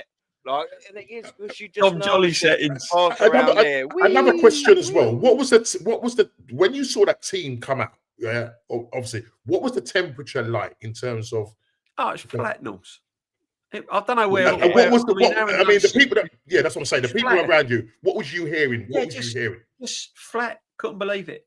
What's the matter with the manager? What's the matter with him? What we doing? But we all knew how the game was going to pan out. We just knew how it was going to pan out. Did you hear the full time, boys? It like there was almost like there was no booze, but there was no clapping. It was weird, wasn't it? It was just weird, like weird at full time. It was just, I don't know if you heard it on the telly. It was literally just like like just that. It weren't excitement. It weren't disappointment. Like it was obviously disappointing from us. Yeah. It was just like a. It was just weird because the whole stadium, and that's when I heard that, you could just hear the disappointment at the end. It weren't like, wow, we just got a draw right at the end. Fair dues. We got that draw. It was, draw ain't really good enough, though, is it? That's what it was like. That's what it felt like. Yeah, it was like getting 5 numbers on the lottery and realising you've won 100 quid. Yeah. It was like, oh, I've got 100 quid, but one more number. That's a very sign of mediocrity feeling. It's just like, the stadium knew it. The stadium knew it. It's predictable, Norms. It's predictable. And any real Arsenal fan over that stadium, right, just knows what's coming. You're just sitting there and you just know. Let me just get a couple of these boys. Big up to Ejub, if that's how you pronounce your name. I do hope I've got that right. Big up to you, my friend. He's saying he's suffering from megalomania 100%. Oh yeah, the quest for all of that power. The quest for that power from Mikel Arteta, absolutely 100%. He is Jason Bateman, the psychopath. I love that, man. Psychopath. He is an absolute psychopath. Absolute batshit fucking psychopath, isn't he?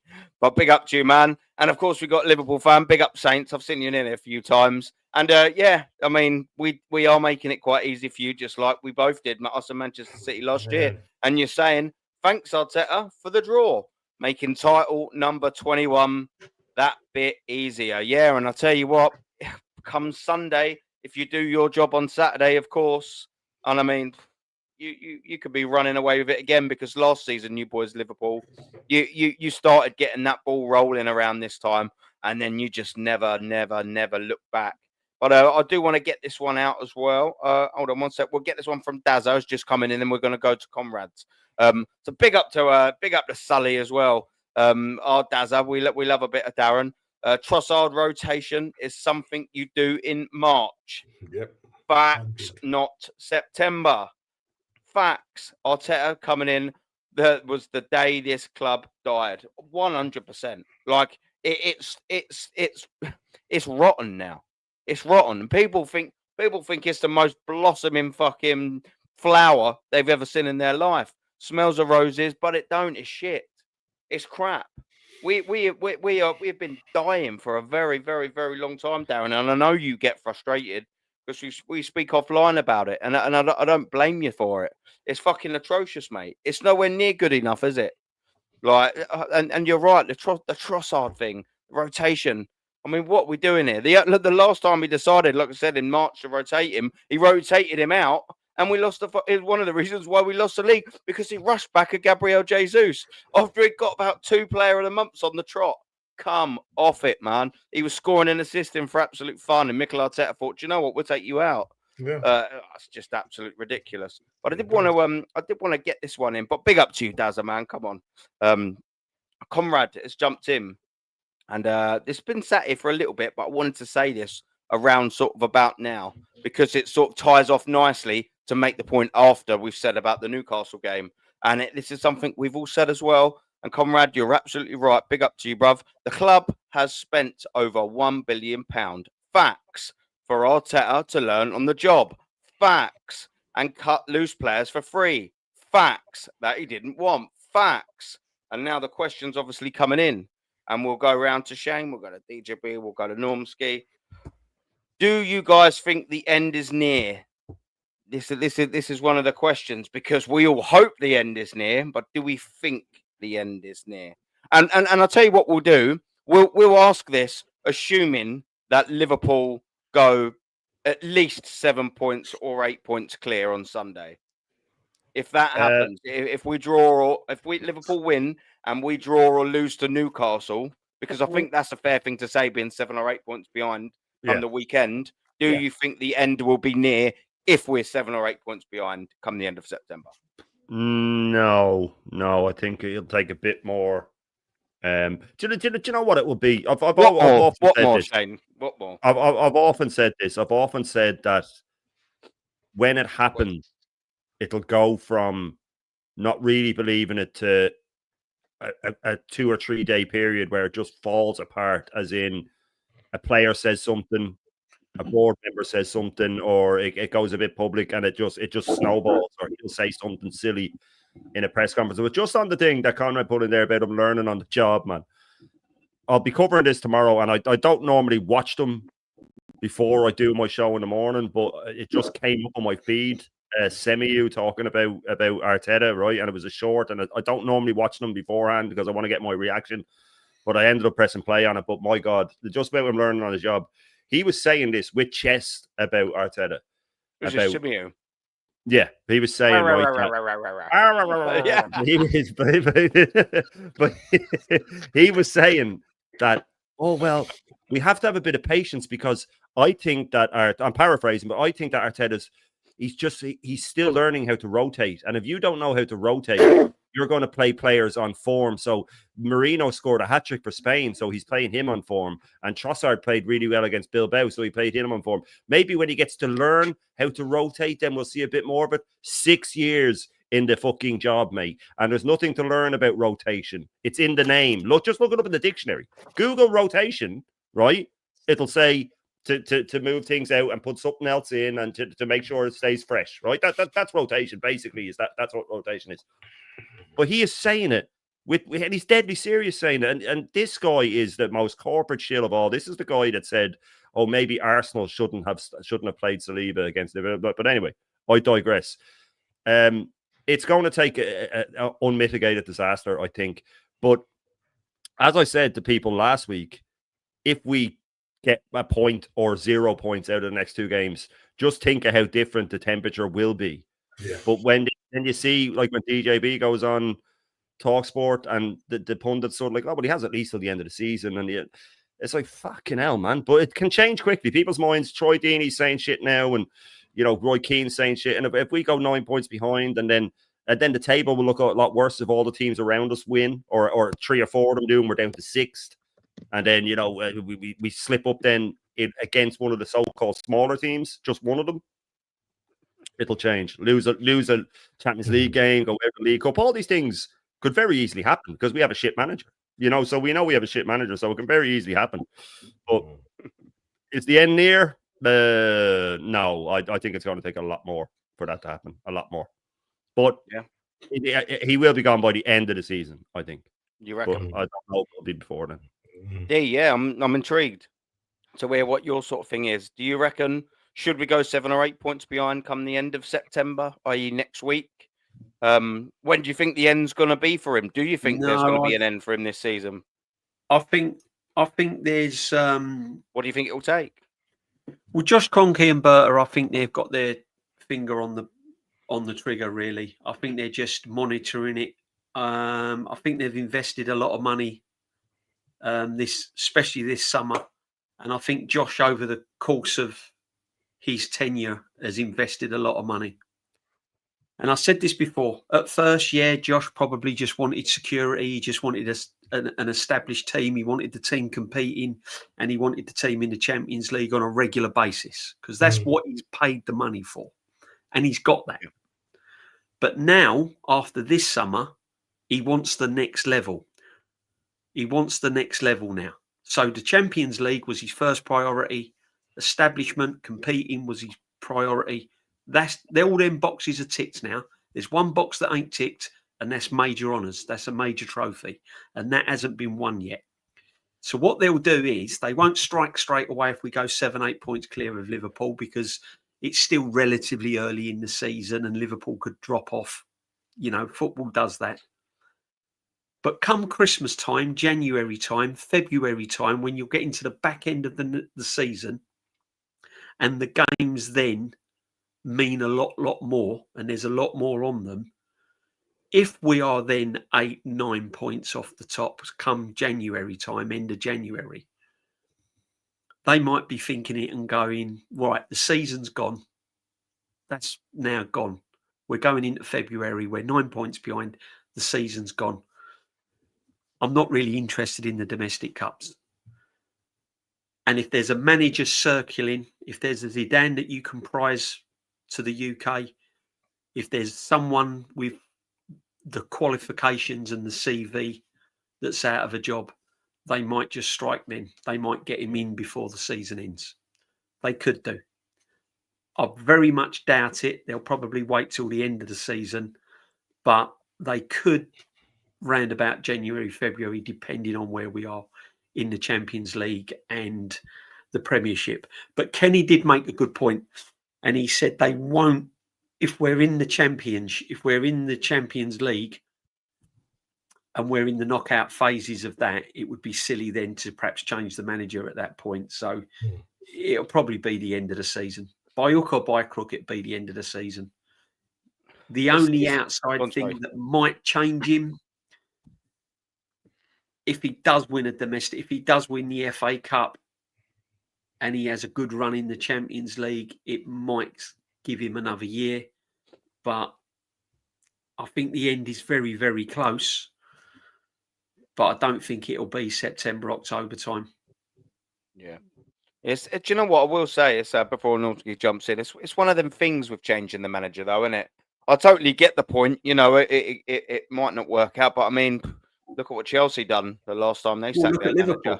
They won the Champions League, didn't they? That sort of season. They got rid of Lampard and obviously signed up Tuchel, and there you go. There's number 2. So, you know, I know that's only one example, and I'm sure if I sat there and thought about it a little bit more, there'd be a little bit more. Oh, yeah, of course, that was more at the start of the season. But, yeah, you know, like they... halfway through, sorry, yeah. You know, I'm sure if you sit there before, but, yeah, obviously Chelsea, the most recent example, especially in England, I can think of just quickly off the top of my head. It's just one of them things, ain't it? You know, sometimes you're trying to struggle for relegation, and you change the manager. Sometimes you stay up. And sometimes it makes no difference. You know, it's always a roll of the dice changing the manager. But the only thing we sort of know is with this manager is that of the 5.5, 6, and this been his 7th season at this football club, if he can't win 3 Europa Leagues, I mean, if he can't win 3 Europa Leagues at 3 attempts is what I'm trying to say, then why the fuck do we think he's going to win the Champions League? Do you know what I mean? He couldn't get past Villarreal, Sporting and fucking Olympiacos. You know, that's worrying. That's really worrying. He couldn't even qualify one year. You know, it's.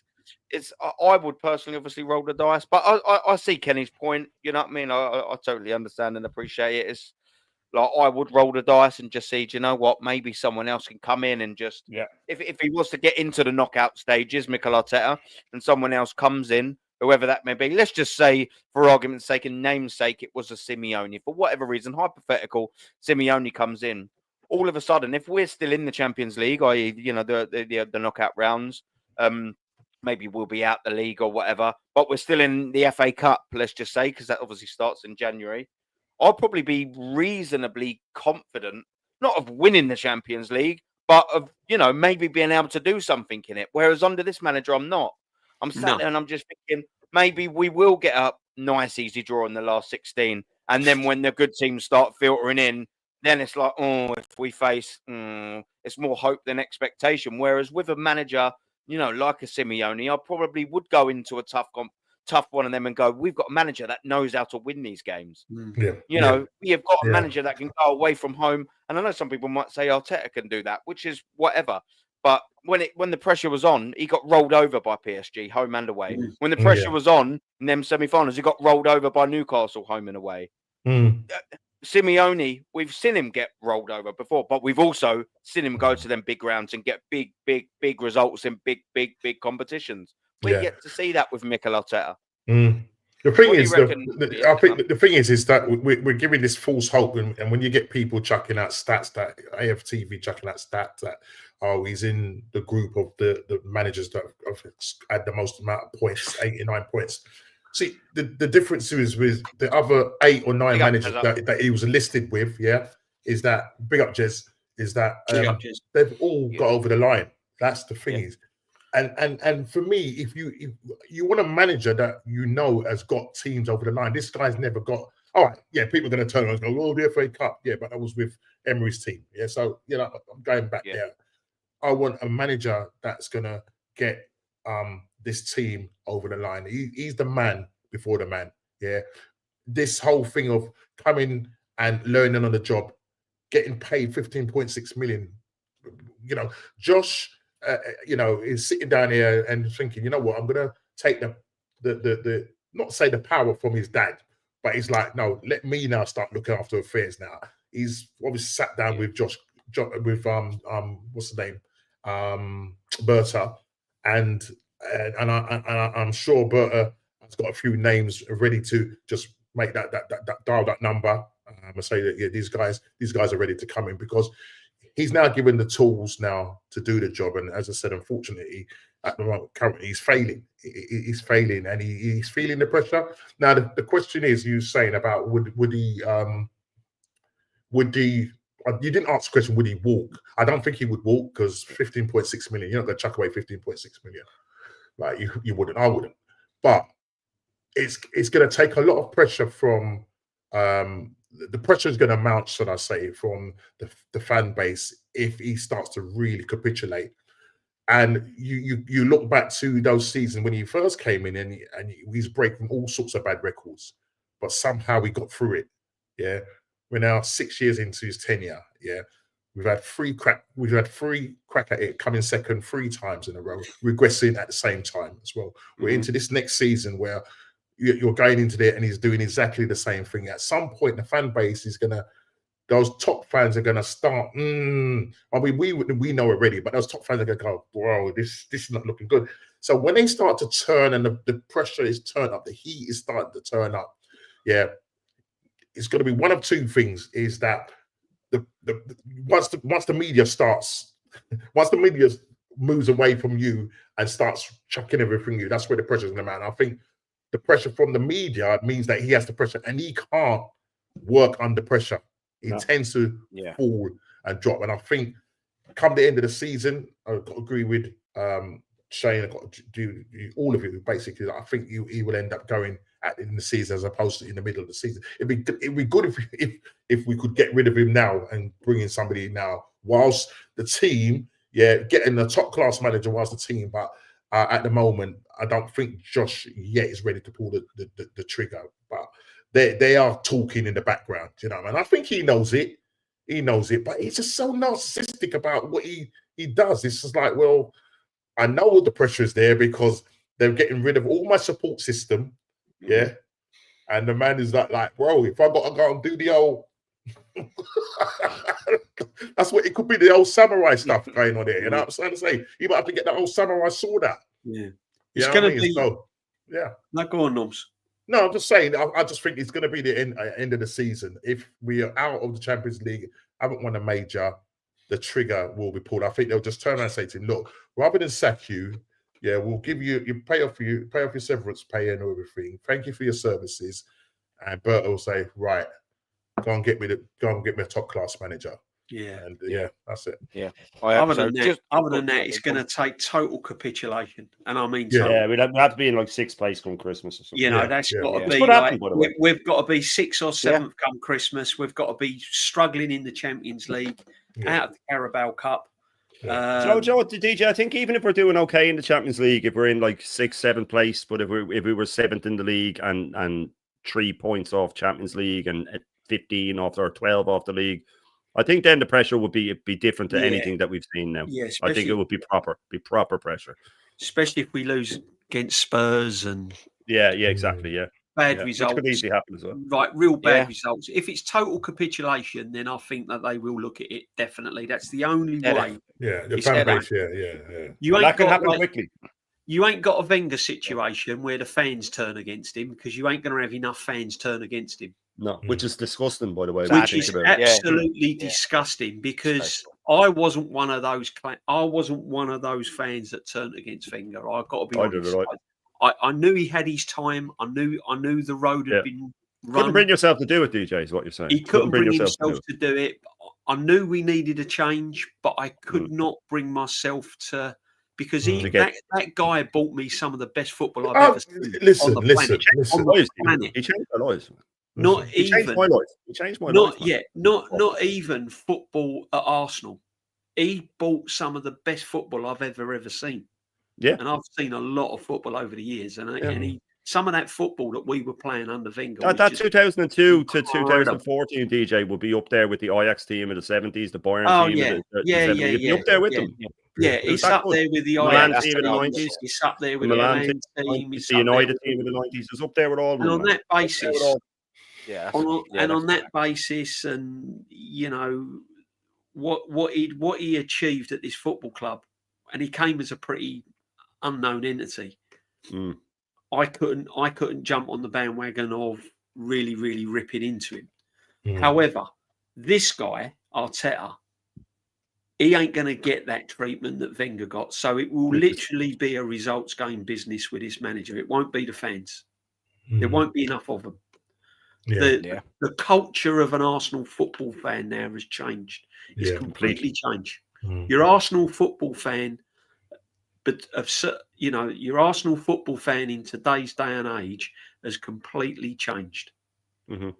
It's about that guy that was on the phone on TalkSport. It's about image. It's about a day out. It's about just going and enjoying the football. It's about what it looks like. You know, the merchandise, the fashion, the aura, the Netflix, the documentaries. It's all about that. It's nothing to do with the history of the football club. It's nothing to do with how the players play.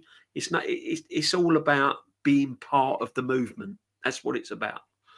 And unfortunately, to get this manager gone, it's going to be a results game. It's not going to be a fan base thing. Yeah. Now, in fact, I'm just going to get this from brother Suge, and then we will come to a close. But big up to Suge, which is he's lobbing out a big old stat here, and I'm not surprised. So when we say Arteta runs players into the ground, this is why. When I say Rice needs a break, here's a fact. Minutes he has played since 2021 to the beginning of this season, to 20,149, fourth highest out player in Europe. And there's no wonder, Suge, my bro, that he is absolutely... Well, he looked shattered in pre-season, didn't he? He looked absolutely run down in pre-season. And you could see he was puffing and blowing again in match day 6. And do you know what? I will sort of touch on it ever so slightly. I do pray that Mikel Arteta actually uses them rotational skills he's had to spend 6-7 seasons building up and does rotate in Wednesday. He's got to play a proper rotated team away to Port Vale. I can see there'll be first teamers in there that need minutes. Maybe Martinelli will start that game to keep him sort of going. You'll probably see your Norgards. We really hope you see a Max Dowman and an Ethan Ranieri and a Miles Lewis-Skelly. Maybe he'll keep Mosquera in there if he wants to keep Saliba in the starting lineup now. Hopefully you see a rest for Gabriel with that Hincapié or whatever his name is starting in there. You know, you probably see the Keppers and maybe Ben White if he's sort of fit. Who knows? I don't actually know the sort of situation with that. Maybe he'll put Saka on for a little bit to keep him ticking over. Should he be fit and not rushed back at the weekend?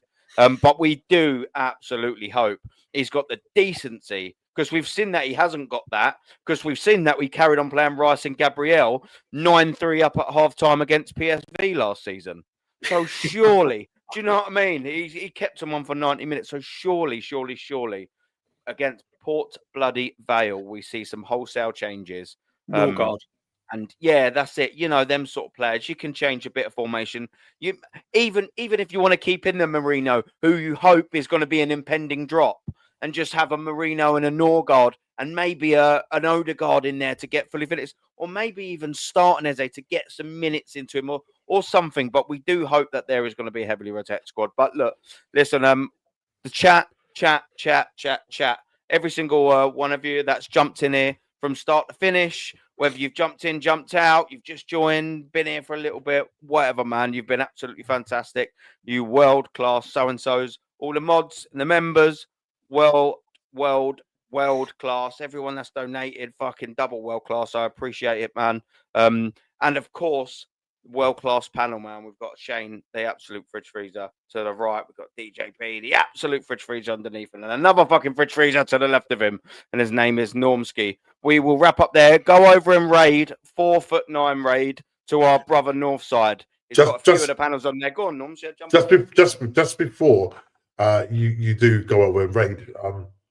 I just thought I'd leave you with this. After Mikel Arteta's, this was in the Beanie Man Sports, and I don't swear, yeah. So I'm gonna say the thing, and then either one of you can say it. Shane probably, because I'm gonna say this is the comment after in his thing. Let me just take is it the blue pill? I'm confused now. Listen, guys, he is gorgeous as F, bro. What? He is as gorgeous as bleep, bro. Who said He's that? as gorgeous as FUC. Yeah, it goes. So it's obviously they're Christ. commenting about what this guy's saying. He goes, and this has come from a bloke, Joe Tate, one day ago. He is as gorgeous as bleep, bro. There you go. What is that? That's what we're doing. That says everything you need to know, doesn't it? He's Mad shit Wakey manager, for 6 weeks but don't as well, worry, apparently. I'd fuck him. what we doing? Mad here, Wakey man? 6 weeks, Yes, apparently. man, mate. 6 weeks, really? yeah, Mad Wakey, yeah. Mad Wakey 6 weeks. Apparently. Yeah. But he was injured very early on, Arteta said. So he Right, played the whole admitted it. half. He admitted So, it. Played him so on if an he'd injury if he'd have bought him off when he indicated that he had a problem, it might have been 3 weeks. Yeah. Could have brought Wanderi on. Yeah. Like Now he the did in the other games. consequence of that is Right. by keeping him on, it is now 6 weeks. So Yeah. now we've got to play Saka Yep. Who could go down every again at single any second. game that's just come back from injury, Yeah. and we've got to hope now that he doesn't break down. Mm-hmm. So the only way Ethan Wanyeri is now going to get in this team, because people will say, "Oh yeah, but Is if DJ Saka gets injured as well. Ethan Wanyeri won't get minutes," is by default. Is because if Saka gets injured, And even then, he'll probably play. Even then, he'll probably play Martinelli at the right again and Trossard at the left. What a joke. Doesn't this remind you of last season, guys? That's what I said. Exact You same. could, Norms, Almost you could like we've watch been here streams before. you can watch streams of last season, and Same you'd thing's being said. you'd be You sitting said here it. You thinking said that it, you're watching DJ. the You same said thing. it. You said it. You actually said it. You said we'll be saying exactly. But this is the Same thing, because I told them over and over and over again when I was on panels with Igal and Christian and all these guys, and they said about the injuries, and I said he caused them, and they said he didn't have the squad. He can't rotate. I said it doesn't matter. I said he had the squad in 23 or 22, 23. He had all these players, and he didn't rotate them. He had them in 23, 24. He didn't play Emil Smith-Rowe at all. He plays the same 11. He'll do it again. When he has his 11, they play non-stop. So he could have 40 players. He will still get injuries. And it's to do with the training. It's to do with how much running they do in match. They're forced to track back non-stop. And now Madueke has gone down injured because he's been forced to track back non-stop. He's been forced to do more running than he's ever done before, including in training. A lot of this damage is done in training. Oh, it's not his fault. We're just going to get all the unlucky shit again. Oh, it's so unlucky. How can it be unlucky? There's no such thing in life as luck, by the way. You know what I mean? It doesn't exist. It's just everything comes from a consequence. When is he going to start getting held accountable for this? When is he going to start getting held accountable for the injuries? Do you know what? I've said this a couple of times, before I do wrap up. You're saying about the luck thing. I used to play with an old boy, a bit of snooker outside where I used to work, and I always used to say to him, he used to absolutely destroy me every single time, by the way. He used to give me, I think, a 40-point start. And I used to say to him, oh, unlucky when he'd have a good shot, it went in. And he used to say to me, that's not unluck, I just weren't good enough. Yeah. Every single time it pulled me up every time, because you naturally do, didn't you? Unlucky, mate. It's like it's nothing to do with luck. I just weren't good enough. Yeah. And that's exactly what it is. So you're right. It's derived from some form of consequence or some form of action that's been inputted specifically and intentionally. Do you know what I mean? Like, if the player was at home and fucking there was an earth tremor or something like that, and a press fell over and landed on his foot or something, you could go, right. I suppose if there is luck, it's that you're in the wrong place at the wrong time. Yeah. But when you've been run into the ground, and like Hincapie's injured already, Norgard's been injured. As soon as they start training under this guy, they all break down. Yeah, facts. But not a coincidence. Yeah, look, people, Jambo's just in this as well. Big up you, absolute legend, man. What a geezer. Always double appreciated, man. Jambo, always in the chat as well. Always supporting everyone else, and so is everyone in this chat. Don't forget, man, we'll go over and we'll raid our brother Northside. Other than that, double boom. We'll leave you there. Arteta, absolutely well and truly out. Get out. Big up, guys. Big up the chat.